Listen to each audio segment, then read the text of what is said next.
La dépression n'est pas synonyme de folie. La dépression n'est pas un état de faiblesse. C'est-à-dire que les gens qui sont en dépression ne sont pas des gens faibles. La dépression est différente de la déprime.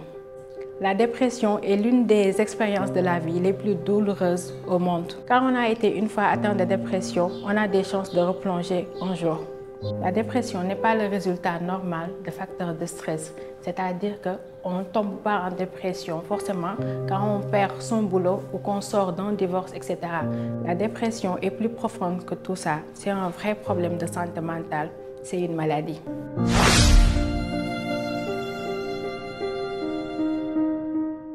Bonjour tout le monde, je m'appelle Ndemberi Ndiaye et je suis entrepreneur. Je sors d'une très longue dépression qui a failli me coûter la vie. J'ai pris la décision de vous partager mon expérience, histoire de redonner espoir à toutes les personnes dépressives à travers le monde.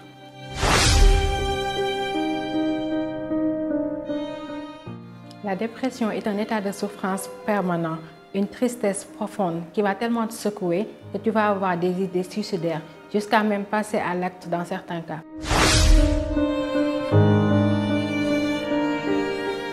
Quand tu es en dépression, tu as une perte de plaisir. Tu n'as plus goût à la vie. Tu n'as plus envie de faire les mêmes choses que tu fais d'habitude. C'est-à-dire que tu n'as pas envie d'aller travailler. Tu ressens une profonde fatigue. Tu as juste envie de dormir. Tu ne manges pas, tu ne dors pas. Tu ne veux pas voir tes amis ni ta famille. Tu veux juste rester seul. Quand tu es en dépression, tu as les idées noires. Tu as les idées floues. Tu ressens une profonde culpabilité. C'est-à-dire que tu remets toute ta vie en question. Tu remets tes choix en question, tu remets tes décisions en question. Tu te dis que tout est de ta faute. Tu as envie de retourner en arrière. Tu réfléchis trop, c'est-à-dire que tu as de l'anxiété et tu perds de la confiance en toi. La dépression te fait perdre espoir et c'est ce qui te conduit aux idées suicidaires. Parce que comme on dit, c'est l'espoir qui fait vivre. Du coup, quand il n'y a plus d'espoir, il n'y a plus envie de vivre en vrai.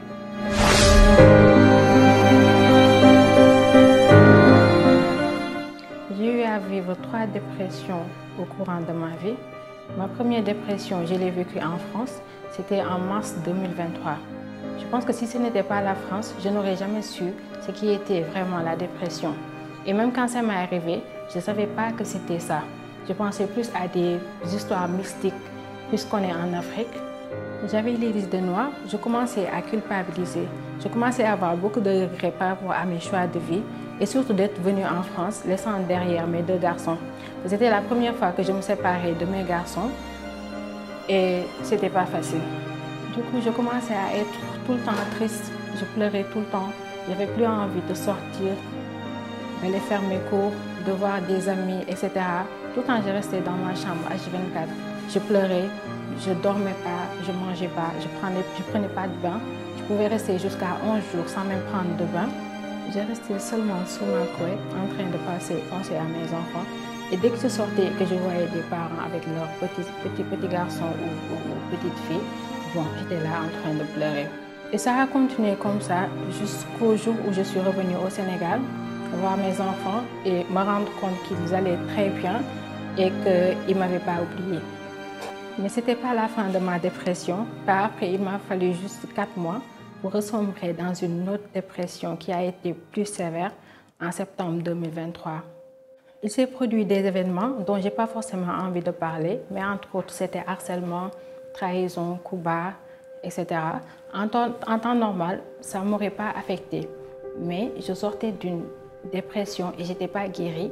Du coup, dès que ces événements se sont passés dans ma vie, ça m'a complètement mis à terre. Je commençais à être consciente de mon état. Du coup, j'ai voulu chercher de l'aide et j'étais allée à l'hôpital. Du coup, j'ai vu un médecin qui m'a prescrit des somnifères, etc., peut-être des antidépresseurs. Bon, je les prenais, mais ça n'avait pas calmé mon état. Du coup, j'étais arrivée à un moment où, voilà, j'avais touché le fond et j'avais juste plus envie de vivre.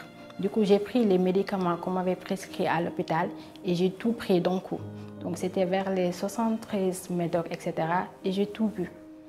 J'ai tout bu d'un coup et je n'ai pas su ce qui s'est passé après. J'étais devenue inconsciente pendant pratiquement 48 heures. Du coup, je me suis réveillée. J'étais déjà sortie de l'hôpital. Je me suis réveillée et voilà, il y avait toute ma famille autour de moi, ma mère, voilà. Ils étaient contents, eux, que je suis pas restée. Mais par contre, j'étais déçue. J'étais déçue parce que je n'avais pas envie d'être là. En réalité, j'avais vraiment envie de mourir. Et puis, quand j'ai pris les médicaments, c'est comme si j'étais plongée dans un sommeil très profond. Du coup, à un moment donné, j'ai eu envie de replonger dans ce sommeil. Du coup, j'ai encore pris les médicaments une deuxième fois. C'était ma deuxième tentative de suicide. Et quand j'ai pris ça, il y avait toute ma famille qui était à mon chevet et j'ai quand même pris les médicaments. Donc à cet instant, ma famille a trouvé que je représentais un danger pour moi-même. Du coup, ils m'ont interné. Ils m'ont interné à l'hôpital psychiatrique. Du coup, j'ai passé là-bas pratiquement 2 semaines. Et voilà, on me donnait des antidépresseurs qui m'ont aidé à dormir. Et j'étais bien parce que j'étais tranquille. Je me reposais parce que durant ma dépression, je réfléchissais beaucoup. C'est-à-dire que ma tête était fatiguée, mon esprit était fatigué en vrai. Du coup, les médicaments m'aidaient à dormir et à reposer mon esprit.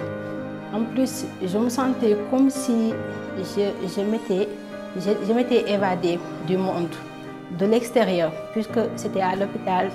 J'étais seule, je n'avais pas de portable, pas de connexion, etc. Du coup, je me plaisais bien dedans parce que je fuyais ma vie. Je fuyais ce qui était à l'extérieur.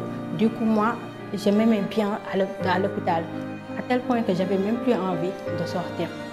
Certes, les médicaments que je prenais m'aidaient en me faisant dormir, en me faisant reposer mon esprit, mais en vrai, ça ne me soignait pas. Je ressentais toujours ce vide profond. Je ressentais toujours de la tristesse, de la souffrance, etc. Du coup, je ne savais pas où est-ce que je devais aller exactement. Et je n'avais plus envie aussi de retenter le suicide parce que je voyais comment ma famille se démerdait, comment tout le monde s'inquiétait pour moi, etc. Je n'avais pas envie de leur faire du mal. Du coup, j'avais envie de guérir tout au fond de moi. Donc, c'est là que j'ai commencé à prier. C'est là que j'ai commencé à faire l'adoration d'Allah. C'est là que j'ai commencé à m'intéresser au Coran, à ma religion en tant que telle, parce que certes j'étais musulmane, mais je n'étais pas pratiquante. Du coup, j'ai commencé à devenir une vraie pratiquante et c'est là que j'ai commencé à ressentir un peu de paix. Du coup, je commençais à aller bien. Du coup, toute ma vie tournait autour de la prière, du Coran, de ma religion en tant que telle. Du coup, je me sentais bien et j'étais en état de pouvoir sortir.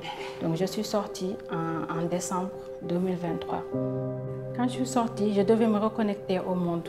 Je n'étais même pas prête pour cela, mais je devais quand même le faire parce que voilà, les factures n'attendaient pas. Je devais recommencer à travailler. Je devais être là pour mes proches, pour ma famille et pour les gens qui m'aimaient bien, etc. Du coup, j'avais repris le travail. J'étais revenue sur les réseaux, etc. Et ça se passait bien. Ça se passait bien jusqu'au jour où j'ai décidé d'arrêter les antidépresseurs parce que je ne voulais pas être dépendante de quelque chose. Voilà, et j'ai décidé de les arrêter. Mais quand je les ai arrêtés, voilà, il a fallu quelque temps pour que je resombre à nouveau dans une très très longue dépression, dans une très dure dépression qui a été la plus dure de toutes mes dépressions. Donc, cette dépression a commencé en avril 2024 et ça a duré jusqu'en octobre 2024.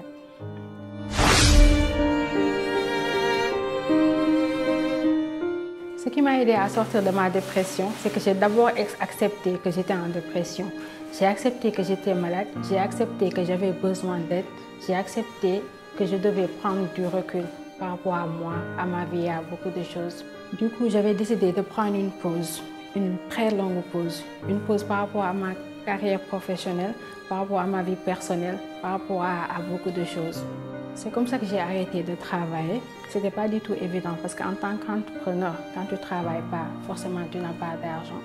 Mais quand même, j'ai dû faire beaucoup de sacrifices pour prendre une pause, pour me soigner, me reposer, faire le vide dans ma tête, me remettre les idées en place, etc. Du coup, je m'étais isolée du monde extérieur. Je m'étais isolée de tous mes amis, de toute ma famille, de mes clientes, de mes followers, etc. J'ai dû puiser tout au profond de moi les vraies raisons de ma dépression. Et c'est là que j'ai pris la décision de changer de vie. C'est là que j'ai pris conscience que je devais recommencer toute ma vie à zéro pour vraiment aller mieux. C'est là que j'ai décidé de changer de pays, de changer de boulot, de changer de fréquentation, de m'entourer de personnes positives, de faire les choses que j'aimais vraiment. J'avais pris du temps et de l'espace et j'avais demandé à ma famille, à mes proches et à mes amis de m'en donner aussi. J'avais besoin de me retrouver dans ma profonde solitude pour remettre ma vie en place, remettre de l'ordre dans mes idées et retrouver ma voie. Dans ma solitude, j'ai pu me poser des questions très profondes. J'ai pu me remettre en question, j'ai pu prendre conscience de mes erreurs. J'ai pu déterminer où se trouvait ma paix, mon bien-être, mon épanouissement et mon bonheur. Depuis lors, je travaille sur ça et c'est ça ma nouvelle vie.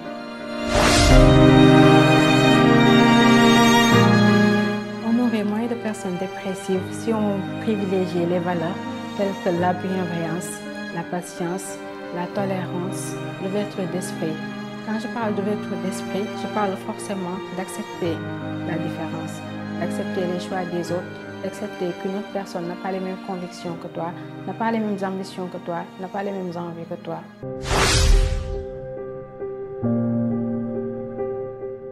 Bon, je ne peux pas terminer cette vidéo sans pour autant parler de ma mère, qui est à mes yeux la plus exceptionnelle de toutes les mères. Maman, elle m'a tellement couvée durant cette dépression que j'avais l'impression que j'étais un bébé. Elle a été tellement patiente, tellement bienveillante. Surtout, elle a été aux petits soins. Elle était tout le temps là à proposer à manger, à envoyer des femmes de ménage pour qu'elles nettoient ma chambre. Et tout le temps quand elle venait, je leur disais de partir. Tellement je n'avais pas envie qu'on fasse ma chambre, je n'avais pas envie de manger, etc. Mais elle a été là. Elle m'a aussi protégée, c'est-à-dire qu'elle ne voulait même pas que les gens sachent que j'étais en dépression. Parce qu'on est dans une société où on ne connaît pas la dépression. Souvent, quand tu dis que tu es en dépression, on t'associe à une personne qui a perdu la tête. On te juge, etc. Du coup, voilà, elle m'a protégée, elle m'a couvée et j'ai senti sa présence tout au long de cette dépression. Et je veux dire que sans elle, je ne serais pas guérie. Du coup, j'en profite pour lancer un message à toutes les mamans du monde, à tous les parents, à tous les proches de personnes dépressives, de rester patients, de rester bienveillants par rapport aux personnes malades, parce que la dépression, c'est une maladie, et de les aider comme on peut, sans les secouer. Quand je parle de secouer, c'est de ne pas utiliser certains termes à une personne dépressive. Par exemple, tu ne dois pas dire à une personne dépressive, voilà, c'est rien, c'est pas une maladie, tu peux sortir de ça. Voilà, tu dois te lever, c'est bon, tu dois te lever, etc. Voilà, il ne faut pas secouer la personne qui est dépressive. Il faut juste apporter ton aide si tu peux. Bon, je tenais aussi à remercier mes amis, mes followers. Souvent dans la vie, on dit que quand on a des problèmes, on ne voit plus les gens. Moi, je ne dirais pas ça, parce que les gens ont été vraiment là pour moi. Ils m'écrivaient tout le temps, tout le monde appelait, tout le monde demandait de mes nouvelles à ma famille, etc. Du coup, je ne me suis jamais sentie seule dans cette épreuve. Et c'est grâce à mes followers et aux gens qui m'aiment que j'ai pu avoir la force de me battre. Parce que je n'avais pas envie de les décevoir, j'avais envie de revenir plus forte pour eux. Du coup, je dis juste merci, merci à tout le monde.